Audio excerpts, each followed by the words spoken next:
my life, I deal with assisted living facilities as well as things with family too, and just trying to find ways to make it. So where did you start at finding the humor in it first to kind of go with this idea?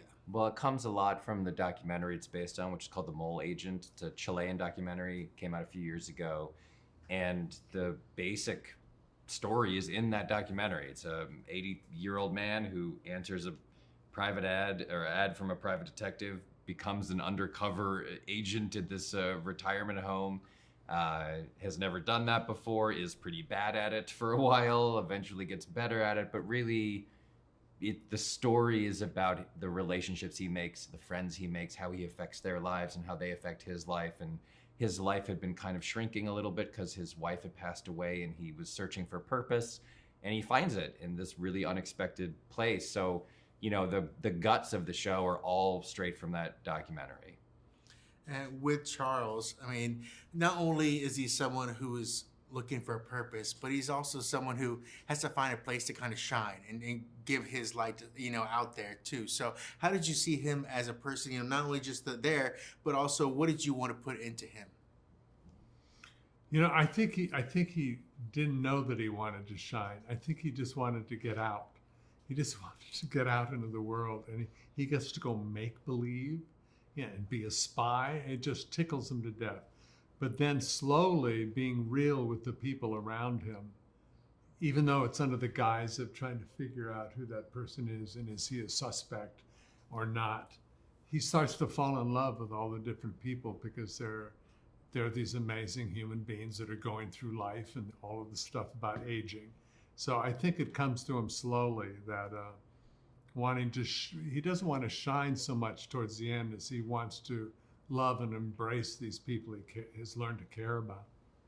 Now, in the same idea of sleuthiness too, is there any way you could tell us some of your alternate names you've used over the years to get away from paparazzi or anything else? Do you have any aliases? Any aliases you've used at hotels or different places?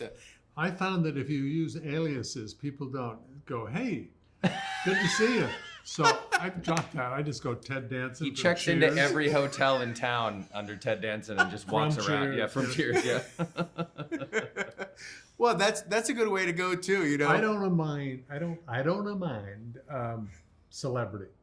I don't. It has its place where it's not appropriate and all of that. But I enjoy people coming up to me with a smile, or even just seeing me and having a smile because I've been associated with something that made them laugh. So it's a good life. It's a good gig.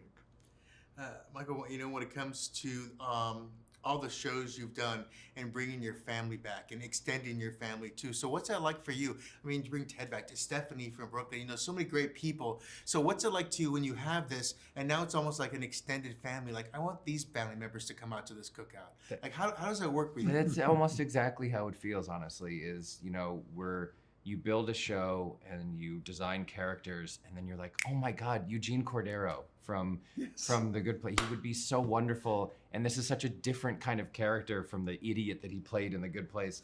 Or Stephanie's a perfect example. I mean, so many folks over the years I've suddenly realized like, oh, I know the perfect person for this.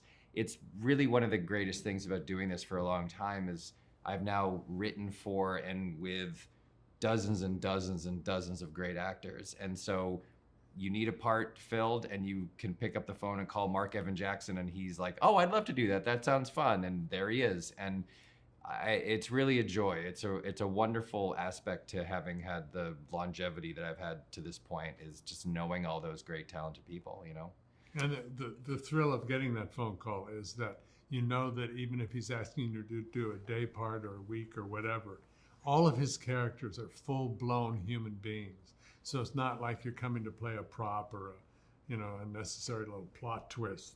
You're playing a real human being, so everyone shows up.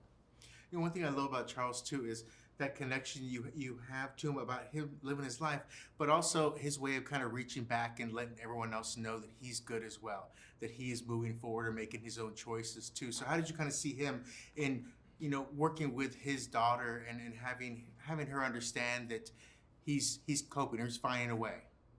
The kind of emotional story, which is connected to his daughter because they have been kind of blocked from each other by his doing, is that by reaching out, you show up to be a detective, then you fall in love with the people, and the detective part is not as important to you. And then you start to emotionally crack open a little bit, and you realize that you do have the ability to sit down with your daughter and be real and honest, and not, take that, I don't want to burden you with my sadness, caca, because that is not good for any relationship, And so that to me was one of my favorite journeys in this piece, was that the father-daughter got to finally open up and show each other to each other, Well, I think they're telling me I have to go, so it's an absolute pleasure. Anything you do, I will watch. If it's just Thank a you. show about charcoal baguettes burning, like I'll be there. You got voice work. You got voice work right there. So whatever it is, but I look forward to it. And you two together are magic as well. So I hope everyone in your world is happy and healthy. Be Thank good. you so much. Got you. Great to Thank see very you. much. Thanks, all. Very kind. Have a great